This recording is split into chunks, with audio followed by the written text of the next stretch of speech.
Flamengo é um caso, assim, o Flamengo é um caso à parte porque é a marca da indolência, da preguiça, da falta de seriedade, de tudo de ruim que o clube carrega e que, consequentemente, faz com que o Flamengo novamente decepcione. Eu não vou dizer que decepcione seu torcedor, que tem torcedor que está festejando até hoje o jogador que pendura a chuteira. O Flamengo agora não festeja título, ele festeja o adeus dos jogadores do passado. 2019 já é passado. E tem gente que acha que está certo, que está legal, que aquilo que aconteceu no Maracanã no domingo está correto. Aquilo foi um absurdo aquilo que aconteceu. Um absurdo você fazer um jogo importante, um jogo que vale uma vaga na Libertadores, na fase de grupos, que nem está assegurada, um jogo de festa. Enquanto o Palmeiras era o campeão, né, o Palmeiras tinha o título naquele momento assegurado. O Palmeiras tinha um título assegurado naquele momento. O que nós vimos? O Flamengo comemorando, sabe-se lá o quê? Então o Flamengo ele é autoexplicativo, né? Uma grande cortina de fumaça para os dirigentes, né? Porque o que seria um domingo de protestos contra eles e contra o time, que tem culpa também, não é só os dirigentes não. Os dirigentes são os principais, que eles são os artífices, né? Mas o time também, o Palmeiras comemorava uma vitória que colocou as duas mãos na taça praticamente, o Flamengo estava ali comemorando uma coisa que não faz o menor cabimento. Não se trata de não poder homenagear os jogadores, não, pode homenagear quem quiser, mas tudo tem sua hora, né? Tudo tem o seu momento. E ali não era momento, né? Evidentemente não era momento. Mas o Atlético homenageou o Hever. O Atlético colocou o nome do Hever na camisa dos jogadores, mas o Hever jogou porque havia lesões. Agora, por que jogou o Felipe Luiz? Será que era a opção do Tite porque ele foi homenageado? E o Rodrigo Caio, que não entrava em campo há meses como zagueiro e entrou no final. O Flamengo tratou como se fosse um amistoso. E se perde aquele jogo, estaria fora da fase de grupos da Libertadores. Jogo importantíssimo, para tentar minimizar uma temporada do caos. E no final você vê jogadores chorando, emocionados, aquela festa toda. É um negócio bizarro, bizarro. O Flamengo, em 2023, é um negócio bizarro. E o Landinho e o Marcos Braz estão de parabéns, porque eles conseguiram, eles e seus pares, criar uma cortina de fumaça que iludiu uma parte significativa da torcida e da mídia, que confundem as coisas. Pode homenagear. E o Palmeiras não, cara. O Palmeiras, ele pode... Eu tenho falado isso, eu vou falar de forma bem clara para aqueles menos inteligentes entenderem. Eu estou elogiando o Palmeiras. O Palmeiras mesmo, ele pode até jogar mal, como todo time eventualmente joga mal. Mas o Palmeiras, ele não esmorece. Ele é um time sério quando entra em campo. Se está jogando mal, ele vai buscar o resultado do jeito que for possível. Na marra, do jeito que for. E por isso vai ser o campeão.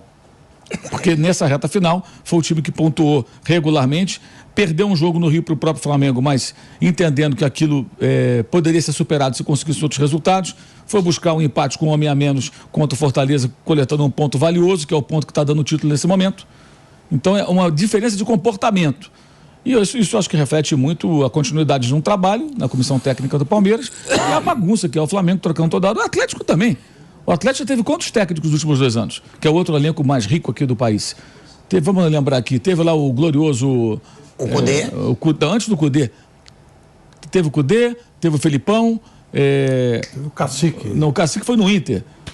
Foi o mexicano. Não, o argentino que veio do México. Agora me faltou o nome. O Mohamed, Turco Mohamed. Quer dizer, olha quantas trocas já teve também o Atlético Mineiro ao longo do tempo. Trocando de técnico toda hora, tentativa e erro. Lá com o Rodrigo Caetano lá à frente também. Não é um grande trabalho. O Palmeiras pegou uma comissão técnica, deu certo, já passou por turbulência, segue com ela e por isso que vai dando certo. O Corinthians, a mesma coisa. Trocou o Vanderlei pelo Mano, que adiantou nada. 6 por meia dúzia. Os caras não aprendem, rapaz. Agora, o Mauro falou dessa situação, né, do Flamengo, que eu acho que a gente vai ter que chamar a atenção daqui a pouco, porque teve até choro do Gabigol, Mauro. E aí o choro do Gabigol virou uma coisa magnífica. Olha como esse cara ama o Flamengo. O Gabigol vai voltar. O ano do Gabigol foi uma vergonha. E aí o torcedor do Flamengo quer fazer uma babação desnecessária ao Gabigol. Tem que babar o Gabigol como ídolo. Tem. Claro. Agora, o ano dele é uma vergonha. Aí começou a viralizar. Foto dele chorando. Eu prefiro ver o Gabigol jogando do que chorando. E jogando nesse ano ele não jogou nada. Agora, Flávio Prado, eu vou perguntar também pro Mauro César, claro, né, que acompanha mais. Eu queria falar um pouco desse Flamengo também. Porque é um Flamengo que, como o Mauro disse no Morning Show Sports, e a gente tem que falar, encerrou o Campeonato Brasileiro no Maracanã parecendo um multicampeão em 2023. Teve mosaico pro Felipe Luiz, teve mosaico pro Rodrigo Caio, teve choro do Gabigol. Parece, às vezes, que o torcedor é otário. E, às vezes, o torcedor faz o papel de otário. Porque o torcedor entrou nessa lorotinha. Ele entrou nessa festinha. Um ano que foi ridículo, um ano que foi patético pro Flamengo, 7 competições disputadas, nenhum título, com vergonhas, como perder para o Hilal na semifinal do Mundial, perder para o fraco Olímpia na Libertadores, perder para o Independente Del Valle na Recopa Sul-Americana, levar de 4 para o Fluminense no Campeonato Carioca na final. Foi um ano de vergonha. E o Flamengo fecha o ano, essa cara de pau me assusta, com festa no Maracanã. Ah, Felipe Luiz merece homenagem? Merece. Rodrigo Caio merece homenagem? Merece. Mas o ano do Flamengo não poderia ser fechado com o Maracanã fazendo festinha. Era para ser o Maracanã vaiando, era para ser o Maracanã pedindo vergonha na cara, era para ser o Maracanã gritando time sem vergonha, porque foi o que o Flamengo foi nessa temporada. O Flamengo, essa temporada, ele foi um lixo. Apático, acomodado, dando sorrisinho quando perdeu o jogo. E o Flamengo deixa um ano inteiro com uma folha salarial que passa de 40 milhões de reais, com jogadores que ganham em dia, grande parte deles mais de 1 milhão por mês, sem ganhar nada. E mais do que isso, com atuações ridículas. Não, eu acho que isso aí, nesse último ato aí, tudo isso teria valido do mesmo jeito. Então, que é uma flechada para São Sebastião, né? Não alterou nada. Foi um ano ridículo do Flamengo. Começou ridículo, com a ridícula contratação do Vitor Pereira. Seguiu ridículo, com a ridícula contratação do São Paulo. Frise-se que eu imaginei que o São Paulo faria um trabalho que presta, mas não fez. Ele fez um trabalho que presta no Santos e fez no Atlético Mineiro. No Flamengo foi terrível, ou seja, chega de São Paulo, né? Já deu o que tinha que dar.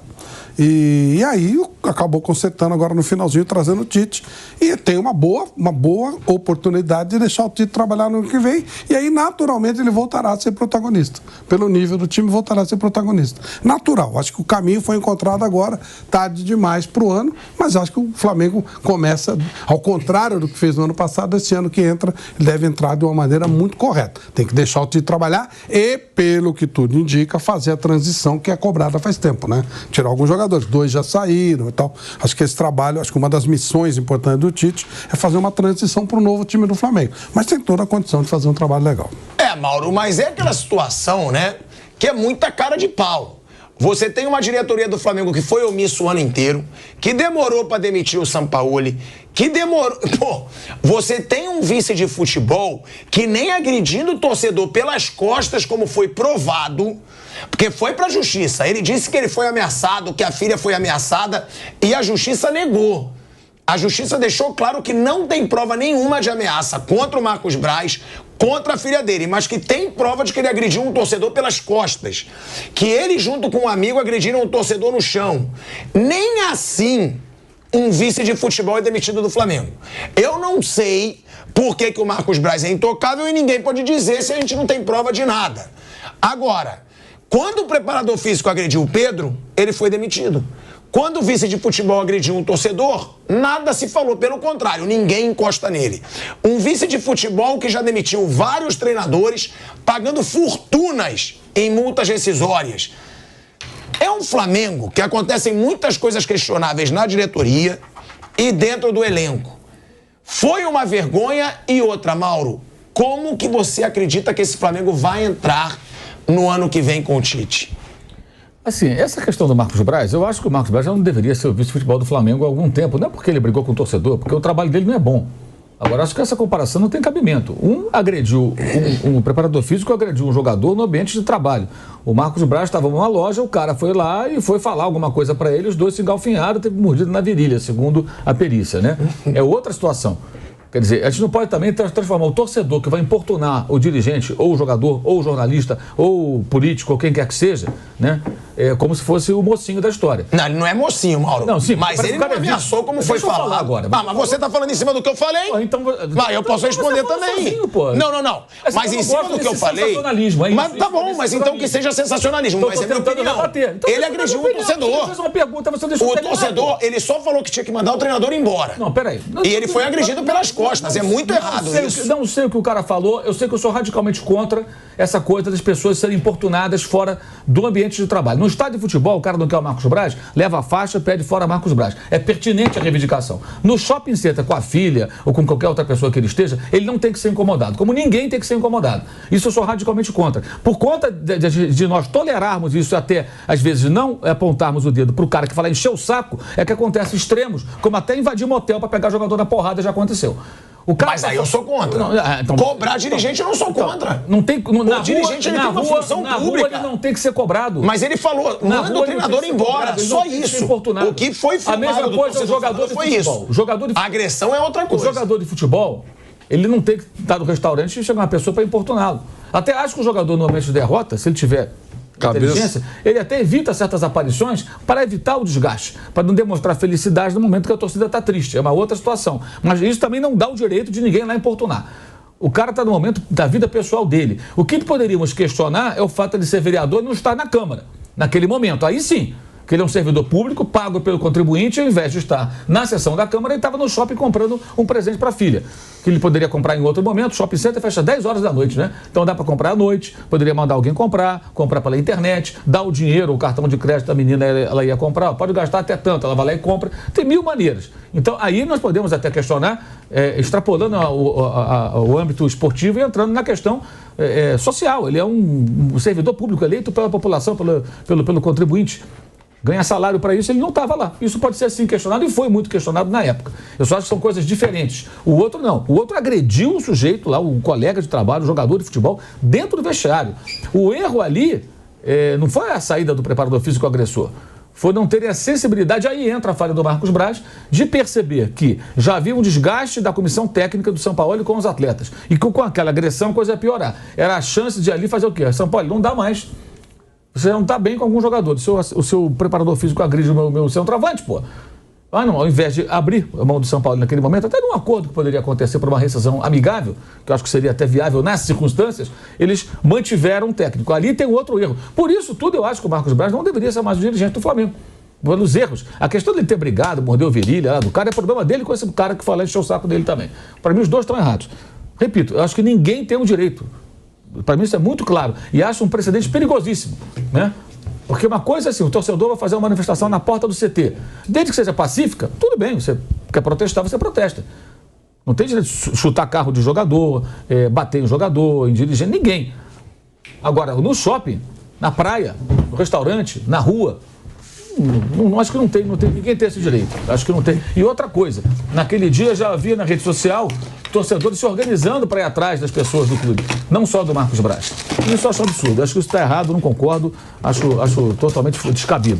Agora, o problema do Flamengo não é só o Marcos Braz, acima dele tem um presidente, o presidente é quem o mantém e que concorda com as suas decisões. Por que ele é tão conivente com o Marcos Braz? Essa é a pergunta de $1 milhão, eu não sei. Né? Porque ele fala, ninguém encosta no Marcos Braz. Sei, porque eu não sei. Eu acho que é uma questão política do clube, né? Ele deve ser importante para ele, porque de fato o trabalho dos dois é ruim nesse momento e daqueles que estão abaixo também.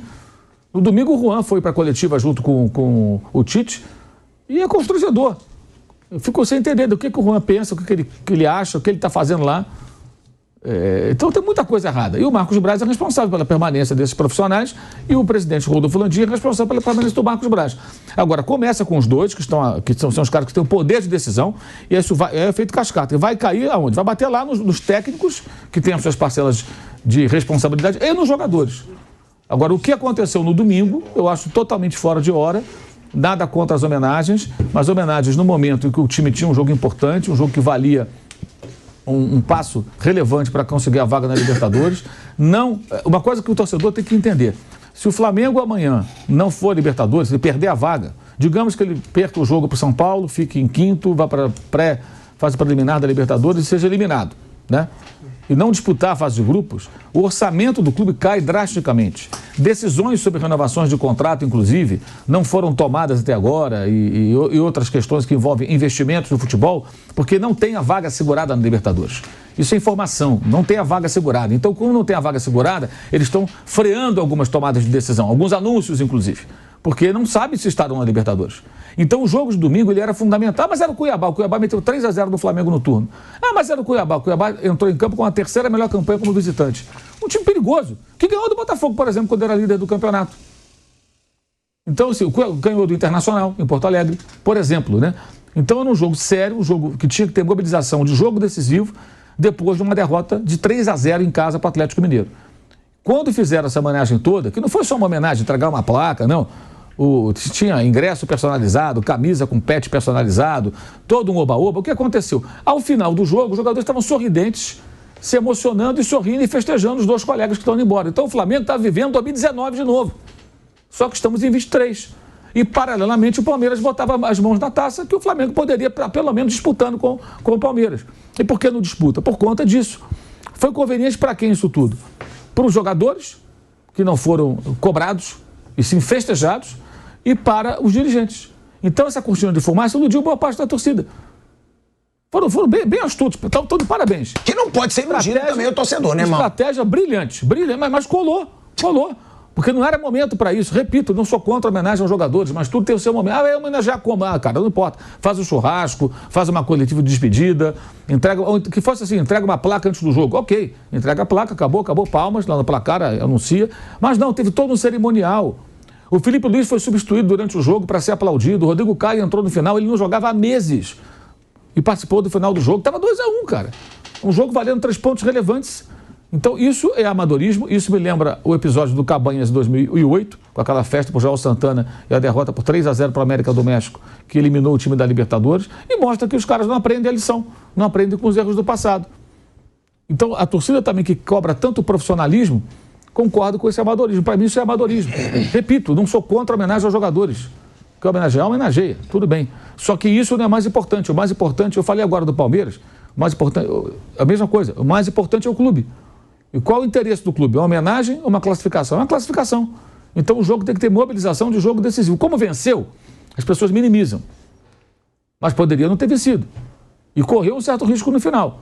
Com um detalhe, o gol do Cuiabá sai de um pênalti que ocorre por conta de um erro do Felipe Luiz. Muito difícil um cara da qualidade dele cometer um erro como aquele, de atravessar a bola na frente da área daquela forma.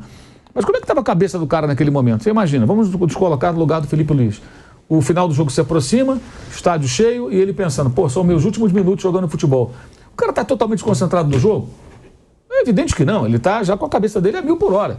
Depois chorou, se emocionou, é natural que seja assim. Então isso tinha que ser um amistoso. Mas ano passado teve. Ano passado era outro cenário. Flamengo e Avaí. Flamengo já era campeão da Copa do Brasil e da Libertadores, já estava classificado para a próxima edição do torneio internacional. Avaí estava rebaixado.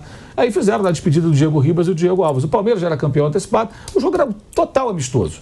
Né? E ali entra uma coisa importante. Na época eu critiquei, muita gente até hoje reclama porque eu critiquei aquilo. Aqueles últimos jogos que o Flamengo já entrou com preguiça em campo, né? Corinthians, Juventude, Coritiba e Avaí, foram um sinal do que viria em 2023. Ali foi um trailer do filme. Depois daquilo vieram os 42 dias de férias e o ano inteiro foi essa bagunça. O ano começou no ano passado, ainda com o Dorival Júnior. E com a condescendência da comissão técnica de então, do Dorival e dos dirigentes, que continuam lá. Então esse é o ponto. Então você perguntou 2024, eu não vejo nenhuma perspectiva de mudança, a não ser que o Tite consiga lá da maneira dele, muito hábil, né, para lidar com a boleirada, criar um ambiente de real competitividade. Porque se depender do comando do time, e dentro da diretoria, tem muita gente que pensa como eu. Muita gente com muita bronca por conta desse tipo de conduta. Dentro do próprio diretoria do Rodolfo Landim, mas ele não dá muito ouvido para esse pessoal. Estou falando de dirigentes que estão ali, junto com ele. Que fortes, inclusive. Exatamente. E que estão bem incomodados com isso. Porque também percebem que, assim, gente, foi uma grande artimanha. Vamos homenagear 2 jogadores, criamos um clima festivo. A gente está vindo de uma derrota para o Atlético que tirou a chance de ser campeão. Porque se o Flamengo vencesse o Atlético, ele estaria ainda brigando pelo título. Que é o mínimo que se espera, né? Ele tem que vencer o São Paulo e torcer para o Palmeiras tropeçar. Mas estaria me falando aquilo que não, está aberto, estão disputando o campeonato. Não está, porque tomaram 3-0. Aí jogaram o quê? O antídoto para isso. Fizeram um ambiente festivo. E aquela foto, para mim, dos jogadores, não sei se vocês viram, os jogadores no centro do campo, todo mundo abraçado, sorrindo. Estão rindo do quê? Eles só fizeram bobagem esse ano. E estão rindo de quê, amigo? Isso não é profissional. Desculpa, isso não é profissional, isso não é comportamento de um grupo realmente que quer ser vencedor. E tem outro detalhe que me chama a atenção. Você viu o Gabigol muito emocionado com a saída do Felipe Luiz. O Gabigol, isso é para parar e pensar. Gabriel Barbosa estava mais emocionado na despedida de 2 companheiros que vão embora, um vai deixar o futebol, o outro vai deixar o Flamengo, do que na derrota para o São Paulo, que foi empate, mas perdeu o título da Copa do Brasil, quando ele deu sua última entrevista em Zona Mista. Que ele estava bem desenvolto, bem tranquilo, muito relaxado, né? Então, assim, perder um título não o choca tanto quanto perder um companheiro de trabalho. Então, o que é mais importante? 2023, esse é um símbolo, tá? Não é só ele, não. E títulos que você deixa de ganhar, que você poderia vencer, vitórias que você não conquista, ou ficar relembrando os velhos tempos. Para eles, parece que os velhos tempos são mais importantes. E os cartolas não fazem nada para mudar isso. E ó, o Mauro falou dessa situação, é um assunto bom pra gente debater. Será que com essa diretoria o Flamengo vai conseguir mudar de mentalidade no ano que vem? É o último ano de mandato do Rodolfo Landim. Óbvio, vai querer entornar dinheiro pra ganhar alguma coisa, mas entornando dinheiro é o que eu falo. Aí é fácil ganhar título. Não dá pra dizer que essa diretoria também faz uma gestão maravilhosa. Não dá. Concordo com o Mauro, foi um absurdo aquela despedida ali do Felipe Luiz e do Rodrigo Caio, tornando um jogo uma festa num ano vexaminoso pro Flamengo.